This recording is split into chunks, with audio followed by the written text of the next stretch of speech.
கட்டு விரியன் இருக்கு, கண்ணாடி விரியன் இருக்கு, இன்னும் நிறைய விரியன்கள் இருக்கு. இந்தியாவிலே நிறைய வெரைட்டிஸ் இருக்கு. கட்டு விரியன், கண்ணாடி விரியன் நிறைய சப்ஸ்பீசிஸும் இருக்கு. கடிச்சோன்னா சீக்கிரம் ஏறிடுமா? அதனால அப்படி விஷம் அதிகமா கொடுக்கும். ரெண்டாவது அதோட விஷம் வந்து பாத்தீங்கன்னா மசில் டேமேஜிங் விஷம். மரத்துக்கு மேல மலைப்பாம்பு இருந்து அது பாத்துக்கிட்டே இருக்கும். மானுக்கு கீழே நடந்து வரும். மான் கீழே நடந்து வரும்போது அப்படியே மேல விழுந்துரும். ஜம்ப்ல அப்படியே விட்டுரும். அப்படியே மேல வந்து அவ்வளவு வெயிட் டெக்னிக்ல விழுந்த வேகத்துல புடிச்சிரும். முன்னாடி ஒரு காலத்துல வளர்த்துக்கிட்டு இருந்தாங்க கீரிப்பிள்ளை எல்லாம். கடிச்சு சாப்பிட்டுரும். பாம்புகள் கிட்ட இருந்து நல்லா செக்யூர் பண்ணும். ரெண்டாவது மனிதர்களோட நல்லா பழகக்கூடிய ஒரு உயிரினம். அது கொஞ்சம் காமெடியான, கிட்டத்தட்ட பூனை மாதிரி நாய் மாதிரி நீங்க வளர்த்தரலாம். அது வீட்டுல நம்ம கிட்ட பழகிட்டு நல்லா அன்பா சுத்திக்கிட்டு இருக்கும். அந்த குண்டலினி எலும்புதல் அப்படிங்கறதுடைய அந்த மூவ்மெண்ட் வந்து அது நமக்கு எக்ஸ்பீரியன்ஸ் பண்ணது இல்ல. பட் அது எக்ஸ்பீரியன்ஸ் பண்ணவங்க எல்லாருமே சொல்றது என்னன்னா, அதோடைய அந்த எனர்ஜி லெவல் இருக்குல்ல, அது வந்து இந்த ஒரு சக்கரத்துல இருந்து இன்னொரு சக்கரத்துக்கு போகிறப்ப அதோட பாத்வே வந்து பாம்பு எப்படி உடம்புக்குள்ள நெளிஞ்சு போகுமோ அந்த மாதிரிதான் இருக்கும். நீங்க நல்லா யோசிச்சு பாருங்க. மண்புழு நீங்க பாத்துப்பீங்க.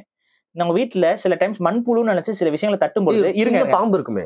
அதான் சில பேர் என்ன பண்ணுவாங்கன்னா மண்புழு நினைச்சு தட்டுவாங்க. அப்படி தட்டும் பொழுது அது வேகமா போகும். அதான் பாம்புன்னு தோணும். அது பாம்பு. இதுல நம்மளுடைய தமிழர்களுடைய வாழ்வியல்ல பாம்புகள் வந்து காலத்திற்கான அடையாளம். டைமுக்கான அடையாளம். அது ஏன் வச்சிருக்காங்கன்னு ஏதாவது ஒரு யோசனை?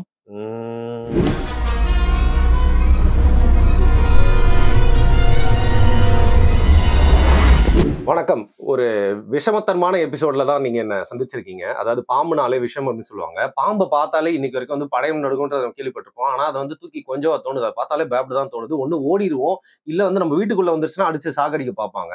முக்கியமா அதோட விஷத்தன்மையை பார்த்தாலே, அது மட்டும் இல்லாம அது ஒரு மாதிரி ஊறுறதை பார்த்தாலே ஒரு மாதிரி எப்படி சொல்றது, உடம்புல கம்பளி பூச்சி ஊறுற மாதிரி இருக்குன்னு சொல்லுவாங்கல்ல. ஸோ பேசிக்கலி பாம்பு அப்படின்னாலே ஒரு ஈவில் அப்படிங்கிற மாதிரி வந்து கட்டமைச்சிருக்காங்க. பாம்பு பத்தின புரிதல் அப்படிங்கிறது பாத்தீங்கன்னா சரியா மக்கள் கிட்ட இல்ல. ஸோ பாரி கிட்ட வந்து எப்பவுமே வந்து வேற ஒரு வியூ இருக்கும் இல்லையா. ஸோ பாம்பை பத்தி அவர் என்ன நினைக்கிறாரு அப்படின்னு கேட்கலாம்.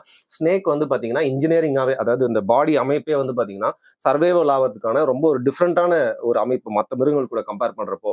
பட் அது ஒரு மிருகமா மட்டும் இல்லாம கல்ச்சரல் இம்பாக்டா எடுத்துட்டாலே வந்து ஸ்னேக் வந்து ஒரு முக்கியமான விஷயமா வந்து எல்லா கல்ச்சரையுமே வந்து பார்க்கப்படுது. அதை குறித்து அவர்கிட்ட வந்து கேட்டு தெரிஞ்சுக்கலாம். வணக்கம். டெவில் ப்ரோ, டெவில் அனிமல் பத்தி பேச போறோம் நம்ம. டெவில் அனிமல் பின்ன ஸ்னேக் தானங்க டெவில். ஸ்னேக் தானங்க ஈவில். உங்களுக்கு இங்க இந்த பைபிள்ல வந்து டெவில் வந்து பாம்பா வந்துட்டோன்னா எல்லாம் டெவில் கிடையாது. நீங்க என்ன கொஞ்சுவீங்களா பாம்பை எடுத்து? பாம்பை அதாவது என்ன 12 மணிக்கு சுடுகாடு. நீங்க பாம்பை பொறுத்த வரைக்கும் என்னன்னா, அது பெட்டனிமலா வளர்க்கறதுக்கு அதுக்கு தகுதி இருக்கா அப்படின்னா இல்ல. ஏன்னா வந்து அதுக்கு அந்த சென்ஸ் கிடையாது.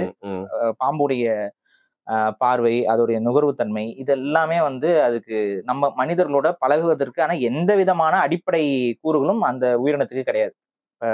நாயா இருக்கட்டும், பூனையா இருக்கட்டும், பறவைகளாக இருக்கட்டும், இதுகளுக்கெல்லாம் கூட மனிதர்களை கொஞ்சம் ரெகனைஸ் பண்ற அளவுக்கான மூளைகள் அது தெரியும்.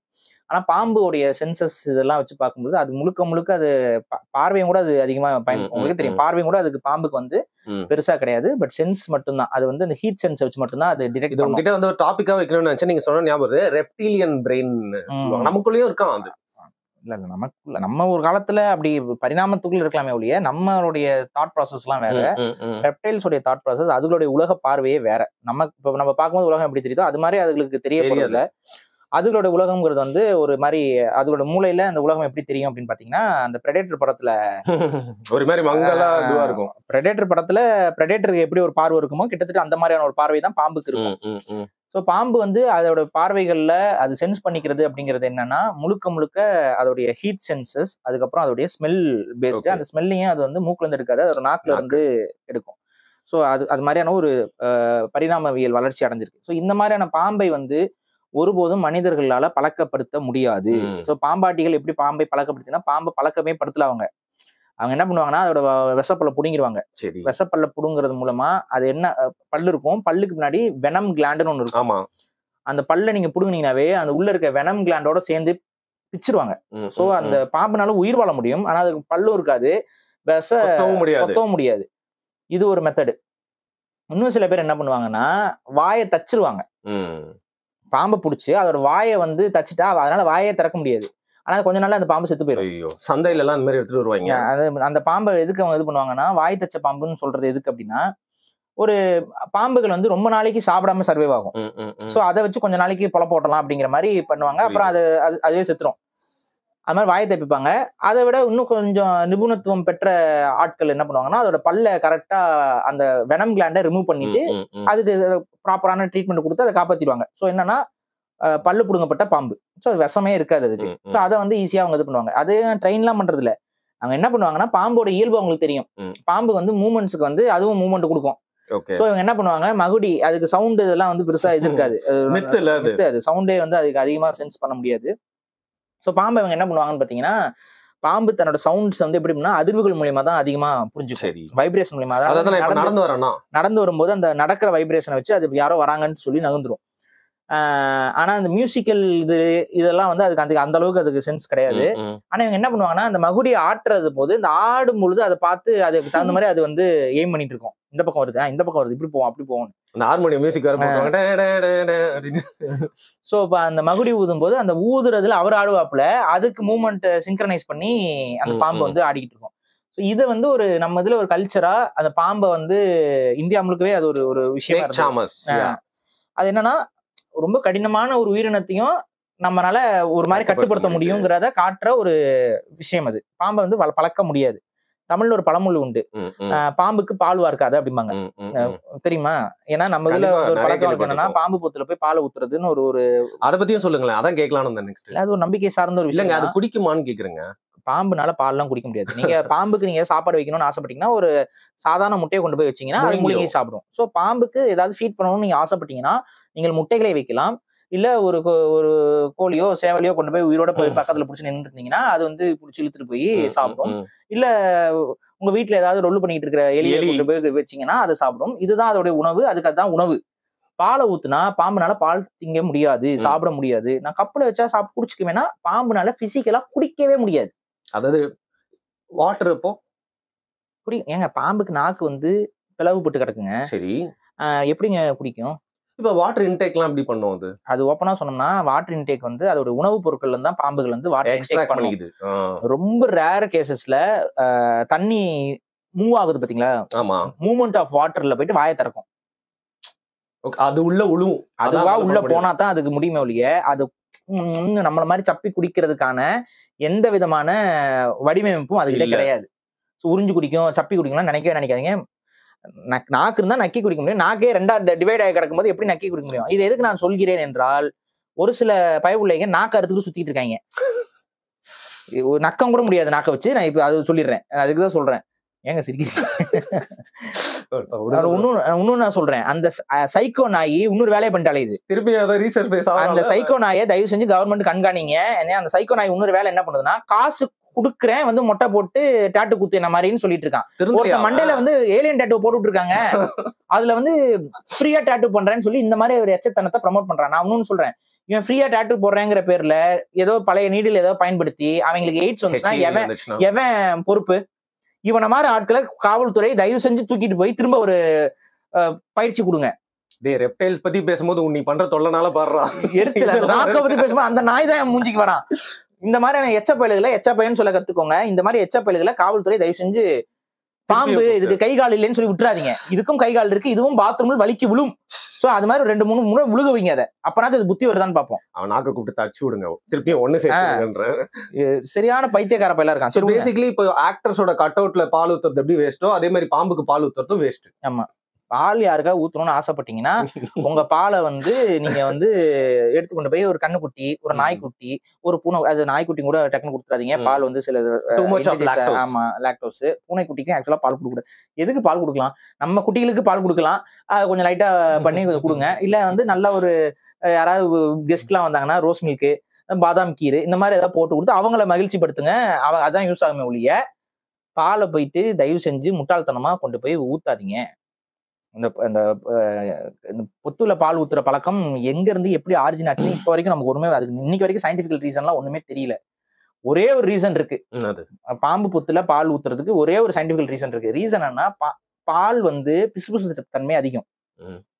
இந்த பிசுபிசு தன்மையும் அந்த வாடைக்கும் அதிகமா எறும்பு வரும் அந்த புத்துல. பாம்பை விரட்டுறதுக்கு ஆக்சுவலா பாம்பு பொத்துல பால் ஊத்துனீங்க அப்படின்னா அங்க என்ன வரும்? எறும்பு வந்துடும். எறும்பு வந்துருச்சுன்னா பாம்புனால அங்க தங்க முடியாது, எறும்பு கடிக்க ஆரம்பிச்சிடும். அதனால இது ஒண்ணுதான் அறிவியல் ரீதியா பாம்பு பொத்துல பால் ஊத்துறதுக்கான காரணங்களா இருக்கும். ஆனா அது வந்து பாம்புக்கு நல்லது செய்யறது கிடையாது. பாம்பு பொத்துல பாம்பு தங்காமல் இருப்பதற்கு, அது இனப்பெருக்கம் செய்யாமல் இருப்பதற்கான ஒரு வழிமுறை. அது நம்மளுக்கு நல்லது செய்யறோம் பேசிக்கலி. அது பேசிக்கா வந்து பாம்பு பொத்து ஊருக்குள்ள இருக்குன்னா அதுல போய் பால் ஊத்துறது மூலமா அங்க பாம்பு தங்காமல் தான் நம்ம பாத்துக்கிறோம் ஒழிய பாம்புக்கு நம்ம பால் வார்க்கறது இல்ல. சோ இதோட கனெக்ட் பண்ணி பாத்தீங்கன்னா பாம்புக்கு பால் வார்க்க கூடாதுங்கிற அந்த பழமொழியோட உண்மைத்தன்மை புரிஞ்சிடும். ஆனா சில பிற்காலத்துல வந்து மூட நம்பிக்கைகள் பாம்பு பொத்துல பால் ஊத்துனா குடும்பத்துக்கு நல்லது, பொண்டாட்டிக்கு சுமங்கலியா இருப்பா, பாம்பு ஊத்தும் போது மேல வந்து பாக்கும், அந்த பொண்ணை யாராவது மாமியார் குடும்பம் அது வந்து கொத்திட்டு போயிரும், புருஷன் வந்து குடிகாரனா இருந்தா அவனை வந்து கொத்திட்டு போயிரும், அபியூசிவ் ஹஸ்பண்ட கொத்திட்டு போயிரும். இந்த மாதிரிலாம் அதெல்லாம் பாம்புக்கு பண்ண தெரியாது. அதுவா வேணா எல்லாரையும் கொத்துமே ஒழிய நீங்களா அதை வந்து கைட் பண்ணிலாம் கொத்த வைக்க முடியாது. சோ அது வந்து மூட நம்பிக்கை. எடுத்தோட மித்ஸை பத்தி நிறைய பாம்பு பத்தி பேச வேண்டியதாயிடுச்சுல. பட் பேசிக்கலி ஆஸ் அன் அனிமலே நம்ம ஈகோ சிஸ்டம்க்கு வந்து பாத்தீங்கன்னா அதை பார்த்தாலும் நமக்கு பிடிக்கல. சரி, பாம்பு பத்தி கொஞ்சம் இன்ட்ரெஸ்டிங் ஃபேக்ட்ஸ் பேசிடுவோம். அமானுஷம். Okay right. அமானுஷம் இல்லைங்க, இன்ட்ரெஸ்டிங் ஃபேக்ட். ஏங்க எல்லாம் இப்ப பார்த்தாலும் அமானுஷம்னே போறீங்க. பாம்புகள்ல வந்து நிறைய வகைகள் உண்டு. அது ஓப்பனா சொல்லணும்னா இந்தியா வந்து பாம்புகளுக்கான ஒரு நிலப்பகுதி. இந்தியாவில் இருக்கக்கூடிய பாம்பு எண்ணிக்கைங்கிறது வந்து அளவுக்கு அதிகமானது. ஸ்பீசிஸ் வந்து ரொம்ப அளவுக்கு அதிகமானது. ஓப்பனா சொன்னா இன்னைக்கு வரைக்கும் சமீப காலங்கள் வரைக்குமே சில நியூ ஸ்பீசிஸ் எல்லாம் கண்டுபிடிச்சிட்டு தான் இருக்கிறாங்க பாம்புகள்ல. ஸோ அந்த அளவுக்கு அது வந்து ரொம்ப அளவுக்கு அதிகமாக வாழக்கூடிய உயிரினமாக இருக்கு. இதுல வந்து நிறைய ஒரு என்ன பாத்தீங்கன்னா சாரப்பாம்பு, அதுக்கப்புறம் வந்து நாகப்பாம்பு, சாரப்பாம்பு நாகப்பாம்பு ஹைபிரிட்ஸ் இருக்கு. அதாவது இவங்க 2 பேரும் கலப்பு எல்லாம் இருக்கும். நீங்க பாத்துக்கலாம், அது நீங்க ரோடுகள்ல கூட பாத்துருக்கலாம். சாரப்பாம்பும் நாகப்பாம்பும் ட்விஸ்டட் ஃபார்ம்ல எல்லாம் இருக்கும். சோ இந்த மாதிரிலாம் நிறைய விஷயங்கள்லாம் இருக்கு. நாகப்பாம்பு வேற நல்ல பாம்பு வேற. நாகப்பாம்பு தாங்க நல்ல பாம்பு. நல்ல பாம்பு நம்ம அதுக்கு பேர் வச்சிருக்கோம். அது நாகப்பாம்பு. அதுல கிங் கோப்ரான்னு ஒரு ஆள் இருக்காப்ல. அவர் காட்டுக்குள்ளதான் இருப்பாப்ல. இது எல்லாமே பாம்பு காட்டுக்குள்ளதான் இருக்கும். பட் கிங் கோப்ரா கொஞ்சம் ரேர்னு வச்சுக்கோங்களேன். அது ரொம்ப பெருசா இருக்கும். இப்ப சமீபத்துல ஒரு வீடியோ பார்த்தேன், ஒரு நெட்ல ஏதோ ஒரு ஸ்டேட்ல, எந்த ஸ்டேட் ஞாபகம் இல்ல, படுத்துட்டு இருக்காப்புல கிங் கோப்ரா அவர் மேல படுத்து போயிட்டு இருக்கு. அது வீடியோ எடுத்துட்டு இருக்கான். ஒரு கொத்துச்சுன்னு வைங்களேன், குலநாசம் காலி. ஏன்னா கிங் கோப்ராவோட பாய்சன் வந்து ரொம்ப ஸ்ட்ராங்கு. ரெண்டாவது அதோட பாய்சன் அது குடுக்குற, அது பெரிய பாம்பா இருக்கனால அது கிட்ட இருந்து வர அமௌண்ட் ஆஃப் வெனமும் ரொம்ப அதிகமா, புரோட்டீன் ஏத்துக்கவே முடியாது. சோ அது ஒரு கொத்துச்சுனாலுமே நமக்கு உடம்புக்குள்ள அது இன்ஜெக்ட் பண்ற பாய்சன் வந்து ரொம்ப அதிகமாயிரும். நல்லா இத்த தடி இருக்கும் ப்ரோ. ஐ மீன் லைக் இவ்ளோ இந்த உருண்டை, அதோட உருண்டையே இவ்வளவு பெருசு உருண்டையா இருக்கும். ரெண்டாவது அதோட லென்த் வந்து பாத்தீங்கன்னா ரொம்ப நீளமா இருக்கும். ஒரு கிட்டத்தட்ட பார்த்தா திடீர்னு நிறைய பேர் மலைப்பாம்பு மாதிரி இருக்குமேன்னு நினைப்பாங்க. ஆனா நம்ம நிக்கிறோம்னு வைங்களேன், நம்ம மூஞ்சிக்கு நேரா அதனால படம் எடுக்க முடியும். படம் எடுத்தாலும் இவ்வளவு பெருசுக்கு இருக்கும்பா மண்டை. படம் எடுக்க அது நீ விஷத்தெல்லாம் வேஸ்ட் பண்ண. அதுகிட்ட ஒரு இன்ட்ரெஸ்டிங்கான ஒரு ஃபேக்ட் இருக்கு. கூடு கட்டும். எது கூடு கட்டும்? கூடுனா அது எப்படின்னா முட்டை போடுறதுக்கு அதுகிட்ட இருக்கிற ஒரு விஷயம் என்னன்னு பாத்தீங்கன்னா, பழைய இலை தலைகள், காஞ்ச சருகுகள், இது எல்லாத்தையும் வந்து சுத்தி குப்பமா சேர்த்திட்டு இருக்க மரத்துக்கு கீழே அப்படியே வளைச்சு சேர்த்து ஒரு பெரிய முகடு மாதிரி கட்டிடும். அந்த முகடுக்கு உள்ளதான் வந்து அது முட்டையை போடும். புரியுதுங்களா? இது ஏன் அப்படி போடுது அப்படின்னு பாத்தீங்கன்னா, அந்த இலைகள் எல்லாம் வந்து டீகம்போஸ் ஆகும்ல, அந்த டீகம்போஸ் ஆகும்போது அது வந்து ஹீட் ஜென்ரேட் பண்ணும் அந்த முட்டைக்கு. ஏன்னா கோல்டு கிரீச்சர்ல அப்ப அந்த முட்டைகள் வந்து கொஞ்சம் ஒரு வெப்பம் இருக்கணும். அந்த வெப்பத்தை வந்து எப்படி தக்க வைக்கிறது அப்படின்னா, இந்த இலைகள் வந்து டீகம்போஸ் ஆக என்ன ஆகும்னா, அது ஒரு ஹீட்டை மைன்யூட்டா ஜென்ரேட் பண்ணும். அந்த ஹீட் வந்து அந்த முட்டைகளுக்கு குஞ்சு பொரிக்கிற வரைக்கும் அது பாதுகாப்பா இருக்கும். சோ அந்த மாதிரி ஒரு பெரிய டூம் போட்டுட்டு அந்த டூம் மேல அப்படி உட்காந்துருப்பாப்ல, வாங்க அப்படின்னு சொல்லிட்டு. இதுதான் வந்து ராஜநாகத்துடைய பிரீடிங். இது மற்ற நாகங்கள்லாம் வந்து பாத்தீங்கன்னா இந்த மாதிரி கரையான் போட்டெடுக்க கருநாகம் பூந்த கதைங்கிற மாதிரி நாகப்பாம்புகள் எப்பவுமே பொந்துகள்ல தேடி போகும். கரையான் இருக்கிற இடத்துல நாகப்பாம்பு உள்ள பூந்து அந்த கரையான்களை எல்லாம் காலி பண்ணிட்டு, கரையான்கள் வந்து பெருசா கடிக்க முடியாது. ஏன்னா உங்களுக்கு எறும்பு கிட்ட இருக்கிற விஷயங்கள் வந்து கரையான் கிட்ட கிடையாது. அதனால வந்துட்டு ஈஸியா உள்ள போயிட்டு கரையான்ல இருக்கிற அந்த ராணி எல்லாத்தையும் துவம்சம் பண்ணி சாப்பிட்டுட்டு இது என்ன பண்ணிடும், உள்ள போயிட்டு அதுல முட்டை போடும். So simple as that. இந்த மாதிரி பொந்துகள், இயற்கையாக இருக்கக்கூடிய பொந்துகள், ஓட்டைகள், இதுல எல்லாம் போயிட்டு பாம்பு வந்து தங்கும். ஆனா ராஜநாகம் மாதிரியான இந்த ஒரு சில நாக வகைகள் கூடு கட்டியும் தன்னோட இனப்பெருக்கத்தை செய்யும். இது ஒரு சுவாரஸ்யமானது. இன்னொரு சுவாரஸ்யமானது மண்ணு பாம்புகள் இருக்குல்ல, மண்ணொலி பாம்புகள். ஓகே, இந்த எல்லாருமே இந்த ஃப்ராட் தனம் பண்றதுக்கு எடுத்து ரெட்டத்தலை பாம்பும்பாங்க, இல்ல மண்ணொலி பாம்பும்பாங்க. இந்த வகை பாம்புகள் இன்னொரு ஒரு ஒரு வினோதமான உயிரினங்கள். ஏன் அப்படின்னா, இந்த வகை பாம்புகள் இதோட பரிணாமம் எப்படின்னா, நிறைய பேர் அது பாம்பு கிடையாது, அது புழு வகையெல்லாம் போட்டு பாம்பு தான், சிசிலியன் மாதிரி இருக்கும் பார்க்க, அதனால அப்படி புழு நினைச்சுக்கிறீங்க, பெரிய சைஸ் புழு. அது கிடையாது, அது ஆக்சுவலா பாம்பு தான். மண்ணொலி பாம்பும் ஒரு வகை ஸ்னேக் தான். ஆனா அது என்ன, அதோட பரிணாமம் என்ன நடந்திருக்குன்னு பாத்தீங்கன்னா, ஒரு காலகட்டத்துல இந்த பாம்புகள்லாம் வெளியில தான் அதிகமா இருந்துச்சு. சரி. இந்த பாம்புகள் எங்க இருந்து உருவாச்சு அப்படின்னு பாத்தீங்கன்னா பள்ளிகள் தான். ஆக்சுவலா பள்ளிகள். சாலமண்டர் மாதிரி. சாலமண்டர் வேறங்க, அது ஆம்பிபியன். சரி. பள்ளிகள் இருக்குல்ல, நம்மளுடைய நார்மலான வீட்டுல இருக்க பள்ளி, இந்த மாதிரி இந்த லிசார்ட் வெரைட்டி கெக்கோஸ் எல்லாம் இருக்குல்ல, இதெல்லாம் லிசார்ட்ஸ். இந்த மாதிரி லிசார்ட் வெரைட்டில வந்த ஒரு ரெப்டைல் தான் நம்மளுடைய பாம்பு. இது எங்க அதிகமா வாழுதுன்னு பாத்தீங்கன்னா காடுகள் இருக்க பகுதிகளில், இலைதலைகள் அதிகமா இருக்க பகுதிகளில் இந்த வகை வாழுது. மண்ணுளி பாம்பு பொதுவாகவே பாம்புகள். அப்ப என்ன ஆகும்னு பாத்தீங்கன்னா இதோட கால்களுடைய அளவு வந்து சுருகிட்டே போகும். நீங்க ஐ திங்க் ஸ்கிங்க்னு நினைக்கிறேன் அது பேரு. ஸ்கிங்க்னு ஒரு வகை பள்ளிகள் இருக்குது, கேள்விப்பட்டிருக்கீங்களா? கால் ரொம்ப சின்னதா இருக்கும், பாம்பு மாதிரியே பாத்துருக்கேன். கால் இல்லாத பள்ளின்னு நம்ம சொல்லுவோம் அத. சரிங்களா? எக்ஸாம்பிள் வந்து பாப்பராணின்னு நம்ம இதுல சொல்லுவோம், கேள்விப்பட்டிருக்கீங்களா? பாம்பராணியா? ஐயோ, அரணேம்பாங்கல்ல, அரணை, பாம்பராணி இதெல்லாமே ஒரே பாம்பு மாதிரி தான் இருக்கு. அது பேரு வந்து அரணை. தமிழ்ல அரணைன்னு சொல்லுவாங்க, பாப்பராணி ஒவ்வொரு ஊர் பக்கமும் மாறும். எங்க ஊர் பக்கம்னா பாப்பராணி பார்த்தாலே ஒரு மாதிரி இருக்கும். அது அந்த அரணைய வந்து அது ஒரு வகை ஸ்கிங்க், அது ஒரு வகை பள்ளி. சரியா? அதுக்கு விஷம் கிடையாது. நிறைய பேர் அரணைக்கு விஷம் இருக்குன்னு நினைச்சு பாவம் நிறைய பேர் அரணையை கொள்ளுவீங்க. தயவு செஞ்சு கொள்ளாதீங்க, அது விஷம் இல்லாத ஒரு உயிரினம். அது ஆக்சுவலா ரொம்ப நல்லது. காடுகளுக்குள்ள எல்லாம் இருக்கிறது. நிறைய பூச்சி புழு எல்லாம் சாப்பிட்டு அது வரை ஜாலியா இருக்கும்.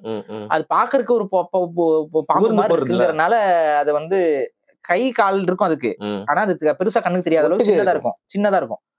அது ஏன் அப்படி இருக்குன்னா, நீங்க அரணை எங்க அதிகமா வாழுதுன்னு பாருங்க, இலைதலைகளுக்குள்ள கீழே கடக்கக்கூடிய காய்ஞ்ச இலைதலைகளுக்குள்ளதான் அதிகமா இருக்கும். சின்ன கேப்ல. இந்த மாதிரி கேப்புக்குள்ள போகும்னா அந்த கை காலை வச்சுட்டு நீங்க போனீங்கன்னு வைங்க, அந்த இலையெல்லாம் நிறைய கலைஞ்சிரும், போறதே வந்து நல்லா தெரிஞ்சிடும். அப்ப அந்த இலைதலைக்குள்ள போற மாதிரி அந்த கை கால் ரொம்ப சின்னதாகி பரிணாமத்துல அரணை, இந்த மாதிரி அரணை மாதிரியான ஒரு பரிணாம வயல்ல வந்ததுதான் பாம்புகளும். அரணை ஒரு பிரிவா பிரிஞ்சு போயிருது, அதான் ஸ்கிங்க் அப்படின்னு சொல்ற இந்த வகைகள் பிரிஞ்சு போயிருது.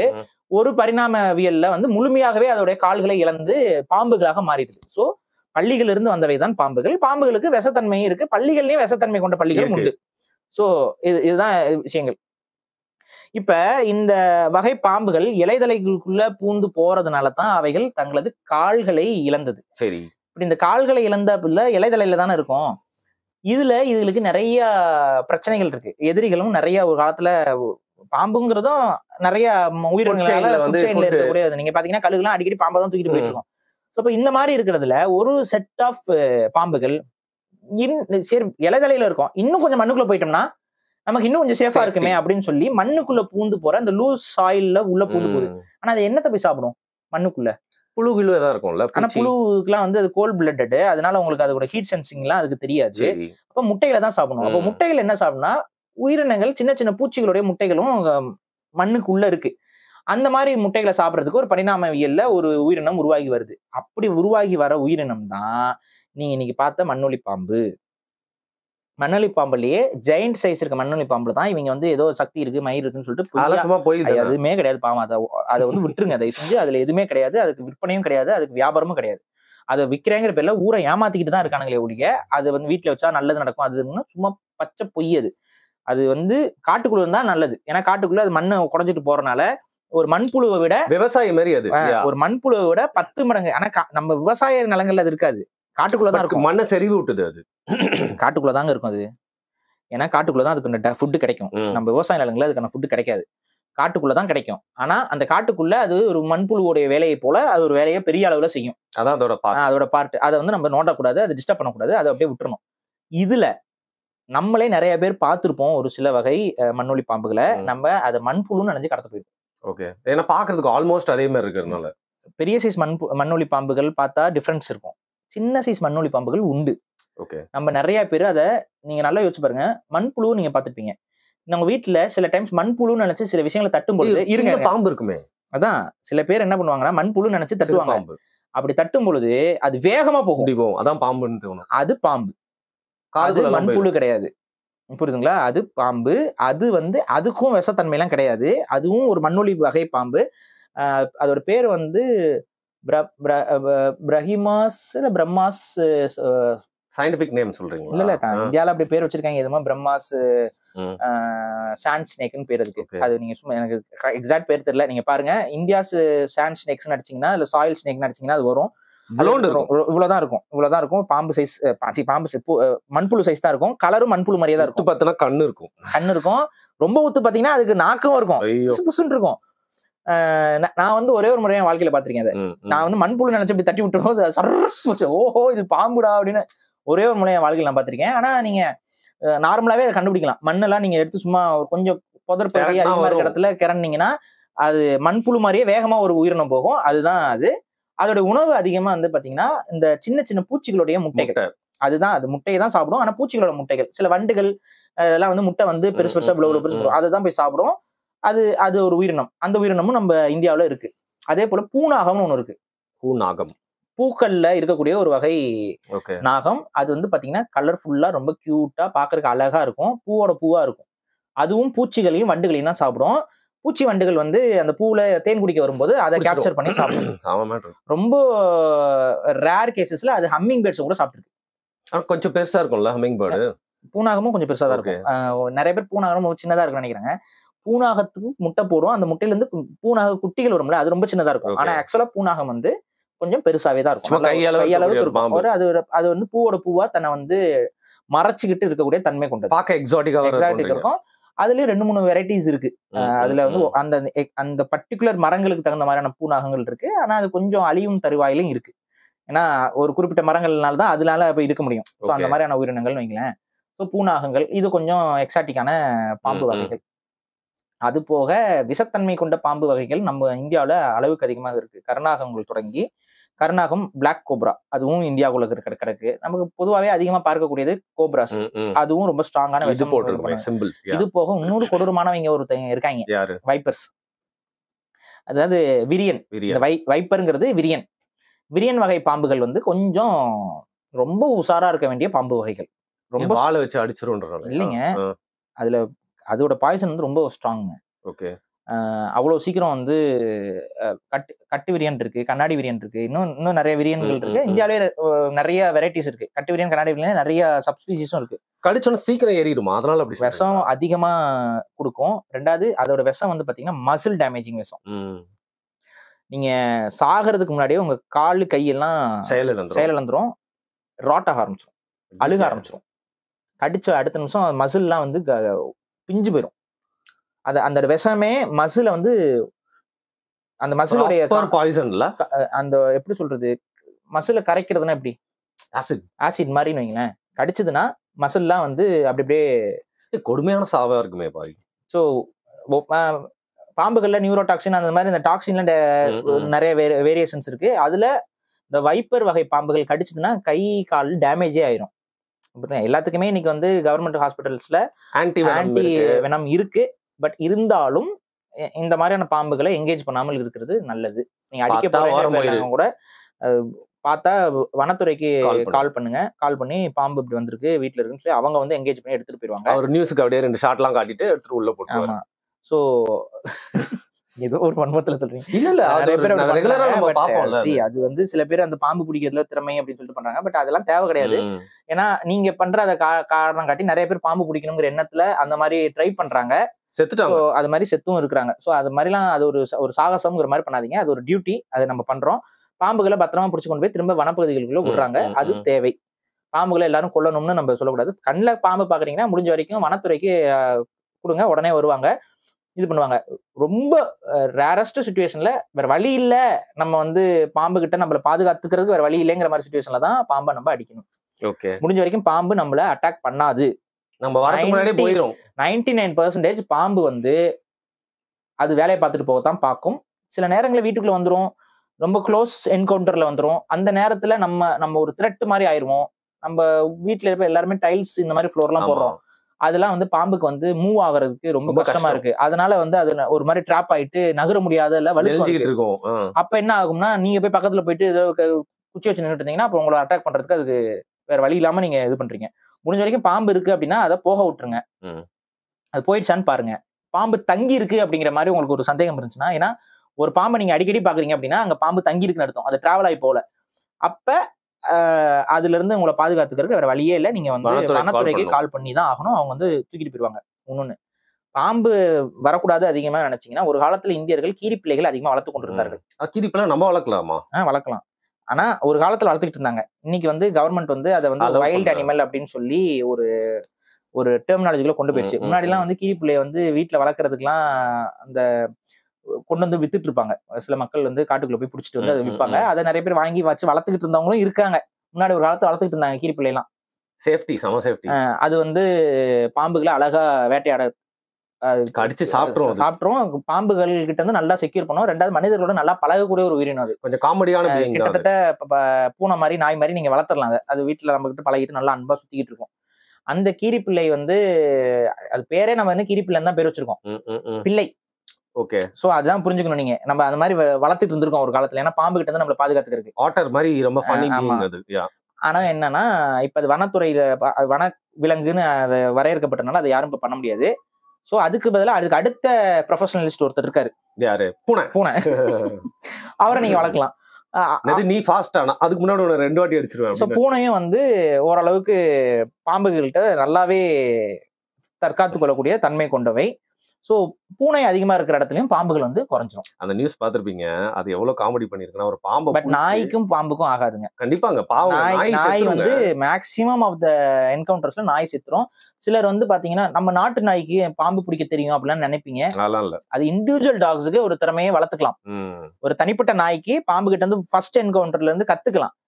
அதன் மூலமா அதுக்கு வந்து ஒரு பாம்பை எப்படி அப்ரோச் பண்ணணுங்கிறது தெரிய வரலாமே ஒழிய, பட் எந்த நாயும் சேஃப் கிடையாது பாம்பு கிட்ட. பாம்பு கிட்ட நாய்கள் என்கவுண்டர் பண்ணுச்சு அப்படின்னா, என்கவுண்டர்னா அது நேரு சண்டைக்கு போயிருச்சு அப்படின்னா நாய்கள் சாவது வாய்ப்பு ரொம்ப ரொம்ப அதிகம். 90% நாய். நிறைய குழந்தைங்களை ஆனா காப்பாத்தி இருக்கு கொலைச்சு.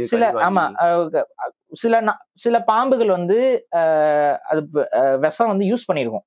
வேற ஏதாவது இறைக்கு பிடிக்கிறதுக்கு விஷத்தை யூஸ் பண்ணிட்டு அதோட விஷம் கம்மியா இருக்கிற டைம்ல நாய் அதோட கடி வந்து பெரிய அளவுக்கு இம்பாக்ட் ஆகாம போறதுக்கும் வாய்ப்புகள் இருக்கு. இல்ல கடிக்கிறதுக்கு முன்னாடி நாய் போய் அதோட தலையை கரெக்டா தலையை பண்ணி கவ்வுமா நாய்க்குன்னா தெரியாது. அது கூட்டாம்போல கவ்வும். அதுல தலை மாட்டுச்சுன்னா தப்பிச்சிடும் நாய். சோ அதனால நாய்க்கு வந்து பாம்பை பிடிக்க முடியும். ஏன் நான் இதை அழுத்தி சொல்றேன்னா, ஒரு வீடியோ நான் பார்த்தேன். அந்த வீடியோல பாம்பு வந்தோடனே பாம்பை பார்த்துட்டு ஒருத்த நாயை அவுத்துட்டான். சோ அந்த தவறை யாரும் செய்யாதீங்க. நாய்க்கு உண்மையாகவே அது போய் என்கேஜ் பண்ணும், ஆனா அது செத்துரும். சோ அதை புரிஞ்சுக்கோங்க.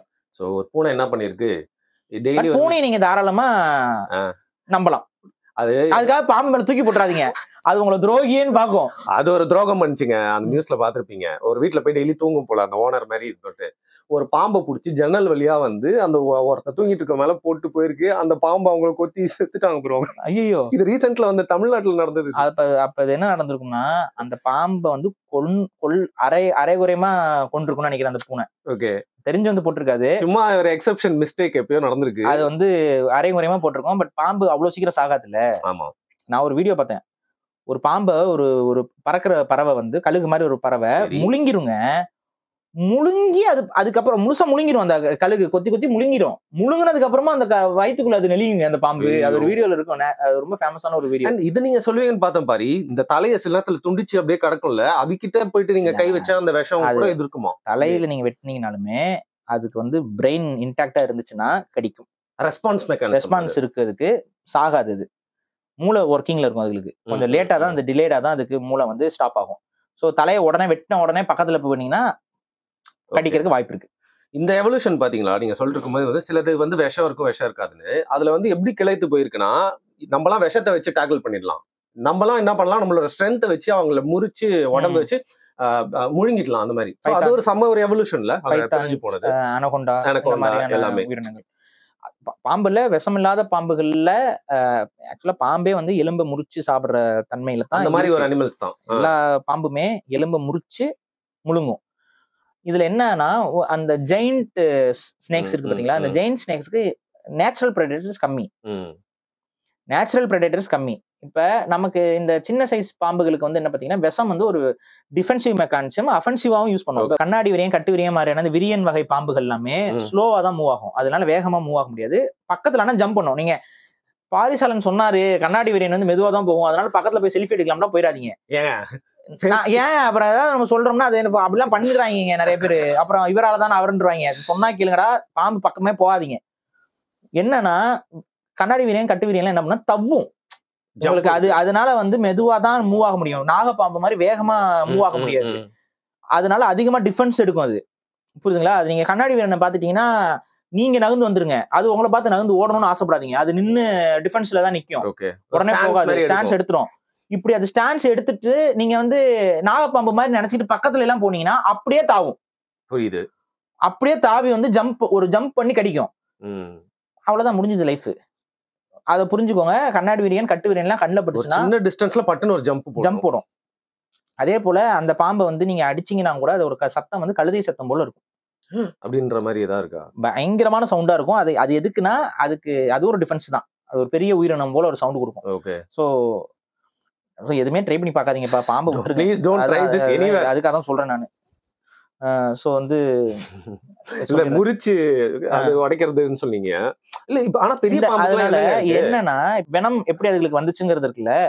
இதுல இந்த பாம்புகளோட வெனம் வந்து ஒண்ணு டிஃபென்சிவ் மெக்கானிசத்துக்கு யூஸ் பண்ணோம். இன்னொரு சில வகை பாம்புகள் அந்த வெனத்தை பயன்படுத்தி உயிரை பிடிக்கிறதுக்கும் பயன்படும். இப்ப கண்ணாடி வீரன், கட்டு வீரன் மாதிரியான பாம்புகள்லாம் வேகமா விரட்டி போடாது, பக்கத்துலயே நின்று வெயிட் பண்ணிட்டு இருக்கும். ஏதாவது ஒரு உயிரினம் வரும்போது சட்டுன்னு அதை கொத்திரும். அதுக்கு விஷம் ஏறி அதை போய் சாவும், அதை ட்ராக் பண்ணி போய் முழுங்கிரும். கொமோடோ டிராகன் மாதிரி. சோ இதே கான்செப்ட் தான். இந்த நம்மளுடைய இந்த வகை பாம்புகள் வந்து அதோட சர்வைவலுக்கே அந்த வெனம் வந்து அதுக்கு தேவைப்படுது. அது வந்து அப்படி உருவாயிருக்கு. இதுல இன்னொரு செட் ஆஃப் என்ன, இதை விட இன்னும் பெருசா இருக்க பாம்புகளுக்கு அதெல்லாம் எனக்கு தேவையில்லை, நான் விழுந்த வேகத்துல புடிச்சிடுவேன், வெனமே தேவை கிடையாது அப்படின்னு ஒரு உயிரினம். அதுதான் வந்து மலைப்பாம்புகளும் அனகொண்டா மாதிரியான பாம்புகள். அனகொண்டா வந்து கிட்டத்தட்ட முதல்ல மாதிரி. அனகொண்டா முதல்ல மாதிரி தண்ணியில இருக்கும், அதிகமா தண்ணியில தான் இருக்கும், நீர்ல தான் இருக்கும். அந்த அனகொண்டா படத்துல காமிச்ச ஒரிஜினல் ஒரே விஷயம் என்னன்னா தண்ணியில அது இருக்குங்கிறது தான். மிச்சப்படி அது எல்லாமே போய் நீர்ல இருக்கும். நீர்ல வந்து பாத்தீங்கன்னா சில உயிரினங்கள் வந்து விழுகும், கிராஸ் பண்ணி போகும். குரங்கு இல்ல வந்து வேற ஏதாவது ஒரு மானோ இல்ல இந்த மாதிரி அந்த உயிரினங்கள் விழுந்து போடும்.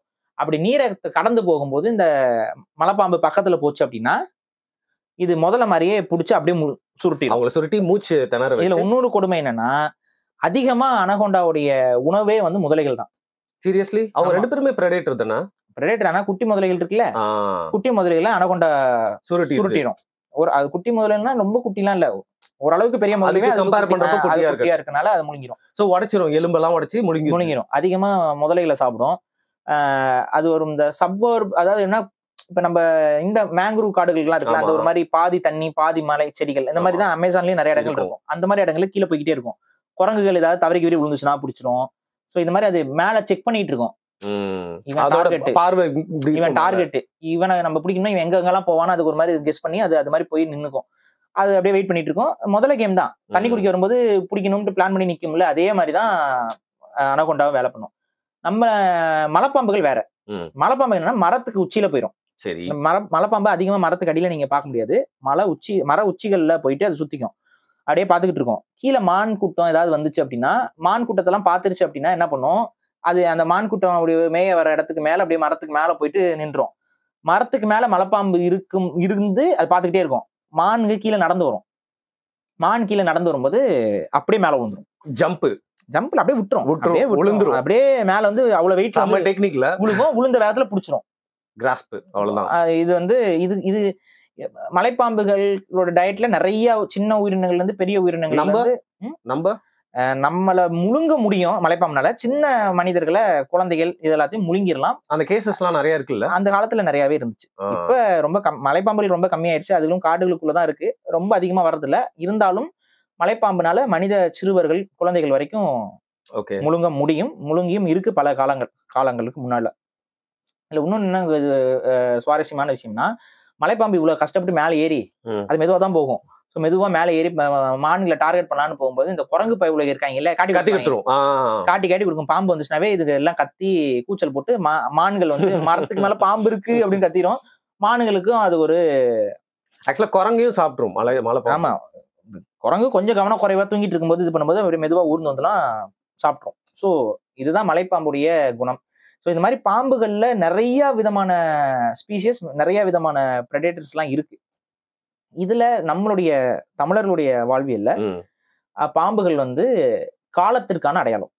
ஐ மீன் டைமுக்கான அடையாளம். அது ஏன் வச்சிருக்காங்கன்னு ஏதாவது ஒரு யோசனை தெரியல. என்னைக்கு நீங்க பாம்பை பாக்குறீங்க அன்னைக்கு உங்க டைம் முடியுது. பாம்பு வந்து உங்க வாழ்க்கையை முடிக்கக்கூடிய வல்லமை பெற்றதுனால அந்த பாம்பு காலத்திற்கான ஒரு அடையாளமாக.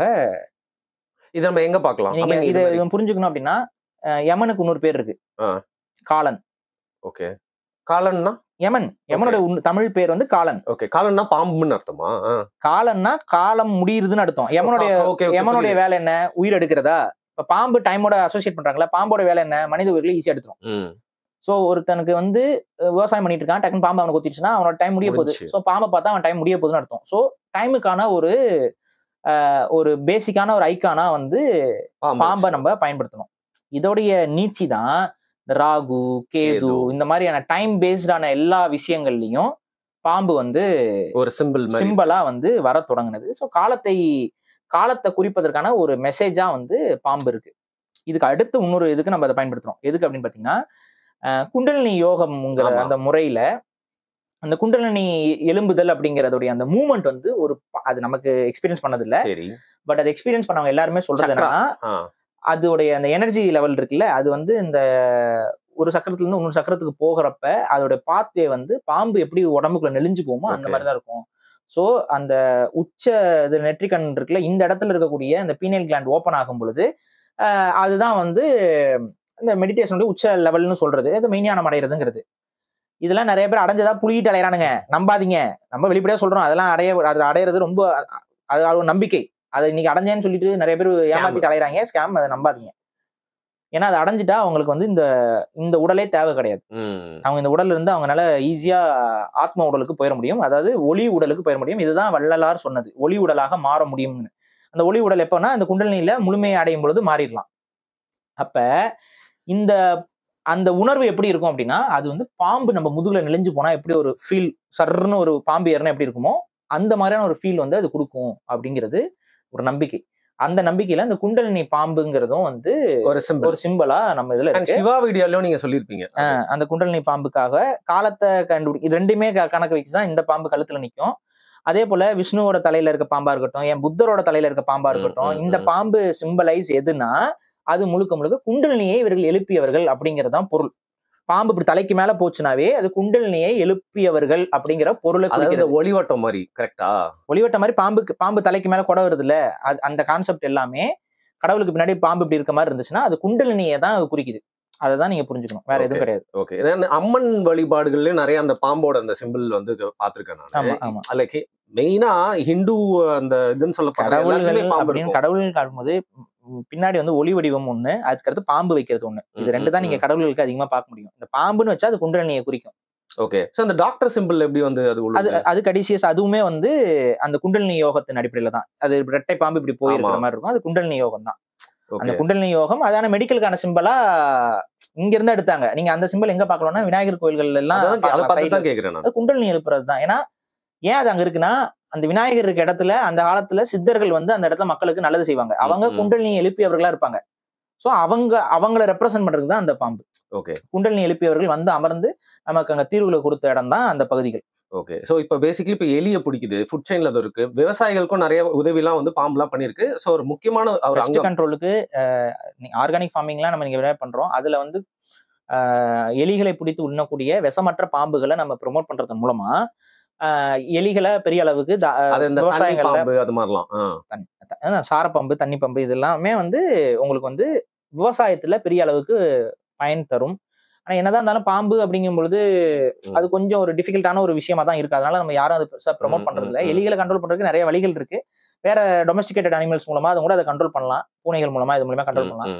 பட் ஆனா ஒரு நல்ல பெஸ்டான கண்ட்ரோலர் வந்து ஆக்சுவலா எலிகளுக்கு வந்து பாம்பு தான். பெரிய அளவுல அது கண்ட்ரோல் பண்ணும். பட் ஆனா அது நிறைய அளவுலையும் பெருகும், பாம்பும் வேகமா பெருகும். ஸோ அது கொஞ்சம் ரிஸ்க் ஃபேக்டரையும் நமக்கு, பாம்பு அதிகமா பெருக பாம்பை வேட்டையாடக்கூடிய பாம்பும் பெருகும். பாம்பை வேட்டையாடக்கூடிய பாம்பு எது? Cobra, king cobra. புரியுதுங்களா? அதிக ஒரு ராஜநாகத்துடைய உணவு வந்து அது ஓப்பனா சொன்ன ஒரு விதமான கேனிபல். அதான் கேட்கணும், என்னங்க கேனிபலிசம் எல்லாம் பண்றது? பாம்புல நிறைய கேனிபல்ஸ் இருக்கு. அந்த கேனிபல்ஸ்ல ராஜநாகம் ஒரு பெரிய கேனிபல். ஓகே, அது ஒரு குட்டிகளும் கூட சாப்பிடும். ஆனா நீ எதை வேணா தின்னு, எதா இருந்தாலும் நான் தின்னுவேன்னு சொல்லி சைனீஸ் பாத்தீங்களா, அவங்களோட உணவுல ஒரு பெரிய அங்கமா அந்த பாம்பை வந்து சேர்த்துட்டாங்க. அது சரி, அவங்க உணவை நம்ம தப்பா சொல்லக்கூடாது. பட் எப்படி ஒரு பாம்பை போய் அதை விரும்பி சாப்பிடுறாங்க அப்படின்னு பாக்குறப்போ வந்து, நம்ம ஊர்ல உடும்பு திங்கிறீங்க, உடும்பு கறியும் பாம்பு கறியும் பெரிய அளவு வித்தியாசம் இருக்க வாய்ப்பு இல்லை. அதாவது டேஸ்ட்லயும் டெக்ஸ்டர்லயும் உடும்பு கறி நம்ம எல்லாமே சாப்பிட்டுருக்கோம். அப்ப அதாவது நம்ம இங்க இல்ல மலேசியால எல்லாம் வந்து உடும்பு கறி வந்து கேள்விப்பட்டிருக்கேன் உங்களுக்கு வந்து விற்பாங்க கடைகள்ல. பாஸ்தா பாம்பு பாஸ்தா இல்லைங்க, நான் சும்மா சொல்றேன் டிஷ். அதெல்லாம் ஒருத்தன் தின்றுப்பான், நமக்கு அதுக்கு சம்மந்தம் இல்ல. உடும்பு கறி வந்து நம்ம பழங்கால பழக்கத்திலயுமே தமிழ்நாட்டுல உணவாக நிறைய பேர் உண்டிருக்காங்க. அதே போல நீங்க மலேசியா எல்லாம் பாத்தீங்கன்னா நீர் உடும்புன்னு சொல்ற அந்த உடும்பு வந்து ஃபார்ம்ஸ்ல வளர்த்தே அது ஒரு உணவாவே சாப்பிட்டு இருக்காங்க. ஓகே. நீங்க அங்க போய் எல்லா கடையிலுமே கிடைக்கும். நீங்க நான்வெஜ் கடை இருக்குல்ல, எல்லா கடையிலுமே வந்து உடும்பு வந்து அங்க சர்வ் பண்ணுவாங்க. சோ அது அங்க கிடைக்கும். நீங்க தேவைன்னா ட்ரை பண்ணலாம். தேவையில்ல எனக்கு. உண்மையில ஒன் ஆஃப் த டேஸ்டஸ்ட் மீட் அது. அவன் சாப்பிட்டுருப்பான்ல, அது ரப்பரியா இருக்கும் அதோட எலும்புகள். ஏங்க நான் கேட்கவே இல்லைங்க, சொல்றேங்க நானு. ஒரு மாதிரி ரப்பர் டெக்ஸ்டர்ல இருக்கும் அதோட எலும்புலாம், கொஞ்சம் ஒரு மாதிரி வளையிற தன்மையில இருக்கும். ஆனா உண்மையா உடம்புக்கு நல்லது. நம்ம இதுல ஒரு மிஸ்கன்செப்ஷன் இருக்கு. அந்த என்ன சொல்லுவாங்கன்னா, உடும்பு கறி சாப்பிட்டுட்டு ஒமட்டிடுச்சு அப்படின்னா செத்துருவ அப்படின்னு. அது ஆக்சுவலா என்ன காரணத்துக்கு தெரியுமா அது சொல்லிருக்கு? அந்த உடும்பை வந்து பிடிக்கிறாங்கல்ல, காட்டுல பிடிப்பாங்க. காட்டுல அடிச்சு பிடிச்சிட்டு அதை கொண்டு வந்து ஊர்ல கொண்டு வந்து கொடுத்து சமைக்கிறாங்க. அப்படிங்கும்போது அதோட அந்த டிராவல் டைம் இதுல எல்லாம் வந்து கெட்டு போறதுக்கு வாய்ப்பு இருக்கும். அப்படி கெட்டு போச்சுன்னா அது ஃபுட் பாய்சன் ஆகிறதுக்கு வாய்ப்பு இருக்கு. அது உடும்பு கறி மட்டும் இல்ல, எல்லா கறியுமே ஃபுட் பாய்சன் ஆகும். இந்த மாதிரி ஏதோ ஒரு இடத்துல ஏதோ ஒரு நிகழ்வுல உடும்பை பிடிச்சிட்டு வந்து சாப்பிட்டதுல ஃபுட் பாய்சன்ல இறந்துருக்காங்க. அதோடைய தொடர்ச்சி தான் ஒமட்டும். ஃபுட் பாய்சன் ஆச்சுன்னா ஒமட்டுச்சுன்னா ஃபுட் பாய்சன் ஆயிருச்சு, ஆட்டோமேட்டிக்கா உயிர் போயிடும். சோ இவ்வளவுதான் சிம்பிளான விஷயம். இது நடந்திருக்கு எவனுக்கோ, உடனே வந்து உடும்பு கறி சாப்பிட்டா இறந்துருவாங்க அப்படின்னு சொல்லி ஒரு தப்பான ஒரு புரிதல் உருவாயிருச்சு. உடும்பு கறி இல்ல, சிக்கன்னா கூட ஒழுங்கா சமைக்காம சாப்பிட்டீங்க அப்படின்னா ஃபுட் பாய்சன் ஆயிரும். ஒழுங்கா பதப்படுத்தாம சாப்பிட்டனாலும் அப்படிதான் ஆகும். பதப்படுத்தாம அதாங்க அந்த ஃப்ரீஸ்ல எல்லாம் வச்சிருப்பாங்க. பதப்படுத்தல் சொல்லாதீங்க, அது பேரு. அது ஃப்ரெஷ்ஷா வச்சுக்கிறதுங்க. பதப்படுத்துதல்ங்கிறது வேறங்க. இல்லங்க, அந்த ஃப்ரீசர்ல வந்து கொஞ்சம் கம்மி ஆயிடுச்சுன்னா நிறைய பேர் ஃபுட் பாய்சன் ஆகி சாவுறாங்க. அந்த மாதிரி சொல்றேன். ஃப்ரெஷ்ஷா மீட் இல்ல அப்படின்னா, கெட்டு போச்சு அப்படின்னா, நீங்க எப்படி மிளகா தூக்கலா போட்டு சமைச்சாலும் அது எவ்வளவு நேரம் ஹீட் பண்ணாலும் கெட்டு போன கறி தான். அது வந்து உங்களுக்கு ஃபுட் பாய்சன் உருவாக்கிடும். ஸோ ஃப்ரெஷ்ஷா ப்ரிப்பேர் பண்ணி ஃப்ரெஷ்ஷா சமைச்சு சாப்பிட்டீங்க அப்படின்னா அதுக்காக இந்தியாவில எல்லாமே தடை. உங்களுக்கு உடும்பு சாப்பிடணும், பாம்பு சாப்பிடணும்னு ஆசை இருந்துச்சுன்னா மலேசியாவுக்கு போங்க. சைனீஸ் ரெஸ்டாரண்ட்ல பாம்பு கிடைக்கும். அங்கெல்லாம் லீகல். அங்க எல்லாமே லீகல் தான். சோ அங்க சாராயம் எல்லாம் வச்சிருக்காங்க. இல்ல தாய்லாந்து போனீங்கன்னா முதல்ல கறியில இருந்து எல்லா கறியும் கிடைக்கும். நிறைய விஷயம் லீகல். ஆமா. என்னன்னா இதுதான் எங்க விஷயம். ஆனா இது என்னன்னா, மனிதர்கள் எல்லா உயிரினங்களையும் உணவாக உட்கொண்டு நம்ம சர்வைவல் ஆஃப் த ஃபிட்டஸ்ட்ங்கிற கான்செப்ட்ல நம்ம எல்லாத்தையுமே சாப்பிட்டு இருக்கோம். பாம்புகளையும் நம்மளும் ஒரு காலத்துல சாப்பிட்டு இருக்கிறோம் தான். அதுல எது விஷப்பாம்பு, எது நம்ம விஷம் இல்லாத பாம்புங்கிறது எல்லாம் கன்ஃபியூஷன்லாம் வந்து நிறைய பேர் மாத்தி மாத்திலாம் சாப்பிட்டு செத்து போறதுனால, ஏன்னா வெனம் கிளாண்ட கரெக்டா நீக்கிடணும். இந்த பாம்புகள், இந்த உடும்புகள் எல்லாம் சமைக்கும் போது அதோட வெனம் கிளாண்ட் இருக்கும். இந்த உடும்புகள்ல ஒரு சில மானிட்டர் லிசார்ட்ஸ்க்கு வெனம் இருக்கும். அதெல்லாம் நீக்கிட்டு அந்த வெனம் இல்லாத மானிட்டர் லிசார்ட் தான் தண்ணியில இருக்கக்கூடிய உடும்பு நீர் உடம்புனே சொல்லுவாங்க. அந்த நீர் உடம்புக்கு ஈஸியா நமக்கு கிடைக்கும். நம்ம ஊர்லயும் கிடைக்கும், மலேசியா எல்லாத்துலயும் கிடைக்கும். அதுக்கு விஷம் இருக்காது. ஆனா நில உடம்புகள்ல ஒரு சில வகை மானிட்டர் லிசார்ட் கொஞ்சம் கலர்ஃபுல்லா இருக்கும். அந்த ஸ்பீசிஸ்க்கு வந்து விஷம் இருக்கு. அந்த விஷம் இருக்க தன்மையில அந்த ப்ராப்பரா அந்த வெனம் கிளாண்ட்லாம் நீக்கிட்டு தான் நீங்க சமைக்கணும். அதை ஒழுங்கா நீக்க தெரியல அப்படின்னா ஆல் அவுட். அந்த மாதிரி எல்லாம் சாப்பிட்டுலாம் செத்தவங்களும் உண்டு. ஸோ அதனால வந்து இந்த மாதிரி மீட்ல எல்லாம் கொஞ்சம் ரிஸ்க் ஃபேக்டர்னு ஒன்று இருக்கு. அது ப்ராப்பரா செய்ய தெரிஞ்ச இடத்துல போய் சாப்பிட்டுட்டு வந்துட்டீங்கன்னா ஓகே. சரி, நான் பாம்பை பத்தி பாட்காஸ்ட் பேசுறது கடைசியில அது உணவு பாம்பு சாப்பிடுறது முடியுது எனக்கு. பாம்பு கறி அங்கேயுமே நீங்க இப்ப சைனாலுமே வந்து பண்ணையில வளர்த்து தான் சாப்பிடுறாங்க. ஆமா, நீங்க இன்னும் ரொம்பலாம் ஆகும்லாம் பண்ணிட்டு இருக்காதீங்க. இன்னும் உலகம் போற வேகத்தை பார்த்தா வேற வழி இல்லைன்னு சில விஷயங்கள் நம்மளும் சாப்பிட வேண்டிய பழகிக்கணும். ஏன்னா இன்னும் கொஞ்ச நாள்ல வந்து பாருங்க, உங்களுக்கு புரோட்டீன் டெஃபிஷியன்சி வந்து நிறைய பேருக்கு ஏற்படுறதுக்கு வாய்ப்பு இருக்கு. அப்ப வந்து நீங்க இப்பெல்லாம் யோசிச்சுட்டு இருக்க முடியாது. இன்ஃபேக்ட் வந்து என்னன்னா, நம்ம ஊர்ல நம்ம பெட் அனிமல்ஸ்க்கு எல்லாமே நிறைய பேருக்கு நம்ம கொடுத்து பழகிட்டு தான் இருக்கோம். நிறைய பேருக்கு தெரியுது இல்ல. ஓகே. பெட் அனிமல்ஸ்க்கு என்ன பண்றாங்கன்னா, புரோட்டீன் சோர்சஸ் வந்து ப்ரொக்யூர் பண்றதுக்கு பட்டுப்புழு இருக்குல்ல, பட்டுப்புழுடைய அந்த கூடுகள் இது எல்லாத்தையும் இதை உடைச்சுதான் அந்த நூல் எடுக்கிறாங்க. அப்ப அதோடைய அந்த பூச்சி இருக்குல்ல, பட்டுப்பூச்சி, அந்த பூச்சி வந்து அப்படியே செத்துரும். அது வந்து அதை உடைச்சுதான் எடுக்கிறோம். அப்ப அதோட வந்து புரோட்டீன் நிறைய கிடைக்கும். அதுல அந்த புரோட்டீன்லாம் நிறைய ஃபுட், அதாவது பெட் ப்ராடக்ட்ஸ்க்கு ஃபுட்ஸ் தயாரிக்கிறதுக்கு அது யூஸ் ஆகிட்டு இருக்கு. நிறைய பேருக்கு தெரியுது இல்ல. அதெல்லாம் பூனை நாயெல்லாம் சாப்பிட்டு தான் இருக்குது இப்போதைக்கு. ஆனா மனிதர்களும் அதை சாப்பிட வேண்டிய கட்டாயம் வரும். எப்பனா புரோட்டீன் அதிகமா. ஏன்னா இப்ப இந்த சிக்கன் ஃபார்மிங், மட்டன் ஃபார்மிங் இதெல்லாம் வந்து பாத்தீங்கன்னா ஒரு போர் சூழலோ இல்ல வேற மாதிரி ஏதோ ஒரு பிரச்சனையோ எல்லாம் வரும்பொழுது அதெல்லாம் அந்த சப்ளை செயின்லாம் வந்து கட் ஆகும். அந்த சப்ளை செயின் கட் ஆயிடுச்சு அப்படின்னா தற்சார்பு பொருளாதாரம் இருக்கவே தப்பிச்சுக்குவான். தற்சார்பு பொருளாதாரத்துல இல்லாம இருந்தவங்களுக்குலாம் புரோட்டீன் டெஃபிஷியன்சி வர ஆரம்பிக்கும். என்ன பண்ணுவீங்க? எதை சாப்பிடுவீங்க? ஸ்னோ பியர்சர் படத்துல வர மாதிரி இருக்கு. அப்ப புரோட்டீனுக்கு வேற வழி இல்லாம இந்த மாதிரியான ஆல்டர்னேட்டிவ் புரோட்டீன் ஃபார்ம்ஸ்க்கு இது பண்ணுவாங்க. இல்ல இதெல்லாம் விட ஒரு பெஸ்ட் ஆப்ஷன் வந்து முயல் பண்ணைகள். ஆனா முயல் பண்ணைகள் வந்து இப்போதைக்கு நம்ம தமிழ்நாட்டுல ரொம்ப குறைஞ்சிருச்சு. ஆனா ஒரு சில ஸ்டேட்ஸ்ல இருக்கு. ஸோ அதெல்லாம் வந்து பாத்தீங்கன்னா ஒரு ஈகோ ஃப்ரெண்ட்லியா நம்ம வந்து ப்ரோட்டீன் சோர்ஸை நம்ம ப்ரொடியூஸ் பண்ணிக்கலாம் நம்மளே. அதே போல காடை முட்டை செய்யறது இதெல்லாம் இருக்குல்ல, அதெல்லாம் நம்ம தனியா பேசுவோம். தற்சார்பு பொருளாதாரத்தை பத்தி பேசுவோம். அதான் இப்போ வந்து இந்த பாம்புங்கிறதுல பாம்பு அந்த மாதிரி செய்யறதுக்கு உகந்த உணவு கிடையாது. அது எக்ஸாட்டிக் மீட் தான். அது வந்து ஈஸியா கிடைக்கிற சாப்பாடோ இதுவோ கிடையாது. அதனால அது ப்ரிஃபர் இல்லை. ஆனா உலகம் போகிற வேகத்துல மனிதர்கள் வேற வழி இல்லாமல் சில உணவுகளை உட்கொள்ள வேண்டிய கட்டாயம் வரும். நான் ஏன் சொல்றேன்னா, தமிழர்களுமே ஈசல் உணவாக உட்கொள்ளக்கூடிய பழக்கம் கொண்டவர்கள் தான். ஈசலை வந்து நீங்க தென் மாவட்டங்கள்ல எல்லாம் நிறைய பேர் சாப்பிடுவாங்க. நானே சாப்பிட்டுருக்கேன். தென் மாவட்டங்கள்ல சாப்பிடுவாங்க. ஈசல் நீங்க சாப்பிட்ட உங்களுக்கு சைனாக்காரனை குறை சொல்றதுக்கு என்ன தார்மீக உரிமை? எனக்கு பாட்காஸ்ட் எப்போ முடிக்கலாம்னு இருக்கு. ஏன்னா நீங்க இதெல்லாம் பேசுறோன்னு எனக்கு டக்குன்னு ரீல்ஸ் ஞாபகம் வந்துருச்சு. ஒரு சைனா பம்பில் என்ன பண்ணுது, சாலமன்ற வாயை திறந்துருச்சு. அதுக்குள்ள ஒரு முட்டையை வச்சு சுத்தி வச்சு டப்புன்னு மண்டையில அப்படியே உடச்சிட்டு கடாயில போட்டு சமைச்சு திங்குதுங்க. அதை பார்த்துட்டு எனக்கு அன்னைக்கு ஃபுல்லா பசியே போயிருச்சு. சாலமன்ற இல்லாம சாப்பிட்றாங்க. சாலமன்ற தவளை மாதிரி இருக்குங்க. தவளையும் பாம்பும் கலந்த மாதிரி இருந்துச்சு பாக்குறதுக்கு. தவளைக்கால் சாப்பிடுவாங்க. நம்ம ஊர்லயும் சாப்பிடுவாங்க. தெரியுமா தெரியாதா? தவளைக்கறி சாப்பிடுவாங்க. பச்சை தவளைன்னு ஒன்று இருக்கும்ல, தேரன்பாங்க. அது வந்து காட்டு தேரன்பாங்க. அந்த தேரைகளை வந்து பிடிச்சி சாப்பிடுவாங்க. பச்சை கலர்ல இருக்கும். அது சைனாலையும் சாப்பிடுறாங்க. சரி முடிச்சுக்கலாமா? நிறைய பேருக்கு பாத்தீங்கன்னா see this in your own risk அப்படிங்கிற மாதிரி இருக்கு. இல்ல மனிதன் வந்து எல்லாத்தையும் சாப்பிட்டு வளர்ந்தா சர்வைவல். சோ அதனால அப்படிலாம் இப்படிலாம் பண்றவங்க தான் கடைசியில சாப்பிட வேண்டிய கட்டாயத்துக்கு தள்ளப்படுவாங்க. புரிஞ்சுக்கோங்க. சாய் விக்னேஷ் கூட போய் சேர்ந்து பண்ணாங்க. எனவே பாம்பை பத்தி யாருக்கும் இவ்வளவு பாசிட்டிவா சொல்ல முடியாது பாரு. நான் அமானுஷமா போகணும்னு நினைச்சேன். நீங்க வந்து நிறைய விஷயங்கள் வேற ஒரு ஆங்கிள் இருந்து சொல்லிருக்கீங்க. பாம்புகளை வெறுக்காதீங்க. நிறைய பேர் இப்ப பெட்டனிமல்ல பாம்பு இருக்கு தெரியுமா தெரியாதா? ஒரு பொண்ணோட கடையை போய் மாட்டி விட்டு இல்லைங்க, லைசன்ஸ்டா இருக்குங்க. லைசன்ஸ் இல்லாம பண்ணக்கூடாது. அது லைசன்ஸ்டு சர்டிபிகேட்ஸ் இருக்கணும். அதோட தான் அந்த பாம்புகள் வர முடியும். அதுல நமக்கே ரொம்ப நாளா ஒரு ஆசை, பால் பைத்தான்னு ஒரு வகை பாம்புகள் இருக்கு. நீங்க அவ்வளவு கியூட்டா இருக்குங்க அது பாக்குறதுக்கு. பாத்துருக்கீங்களா இல்லையா? பால் பைத்தான் நல்ல குண்டா இருக்கும், நல்ல சம குண்டா இருக்கும். ஆனா லென்த் வந்து இவ்வளவுதான் இருக்கும் லென்த். இப்படி கையில வச்சீங்கன்னு வைங்களேன், பால் மாதிரி சுருண்டுக்கும். எதுவும் பண்ணாது, நம்மள கடிக்காது. அது கடிக்காதுன்னு இல்ல, அது வந்து நமக்கு அப்படியே சின்ன குட்டில இருந்தே நம்ம அதை பழக்கிருந்தீங்கன்னா கைக்கு சரி இந்த கை வரும், அப்படி பேசையும் போயிடும் அப்படின்னு போடுவாங்க.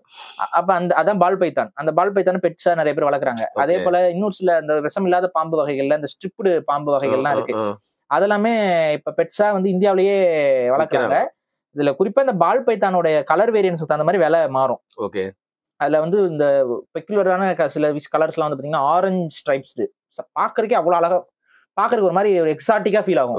அதெல்லாம் வாங்கி வளர்க்குறாங்க. 25,000 ரூபாய் விலை பாம்பு இருக்கு பெட் ஷாப்ஸ்ல. பட் ஆனா ப்ராப்பரா, ஏன்னா விசாரிச்சிருக்கேன், விலையெல்லாம் கேட்டிருக்கேன்.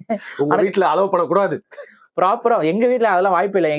இகுவானா அந்த இது இருக்குல்ல, அந்த உடும்பு, அது கேட்டதுக்கே வந்து பதறுதுங்க, வேணாம்ட்டு. நமக்கு மண்டலூர் ஜூவை பாத்துக்கோங்களேன் ஆசைதான்.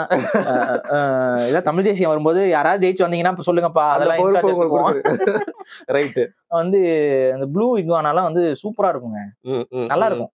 டார்சனா வாழ வேண்டியவர்லாம் வந்து இன்னைக்கு மாடர்ன் சொசைட்டில மாட்டிட்டு முடிச்சிட்டு இருக்கிறோம். நன்றி பாரு. ஏன்னா பாம்பு பத்தி பேசியிருக்காங்க, அது விஷம், அது ஒரு மாதிரி பேசுறாங்க. பட் கலெக்டிவா இவ்வளவு விஷயங்கள் நிறைய பேர் பேசுறது இல்ல. ஒரு very interesting episode. Thank you so much. நன்றி.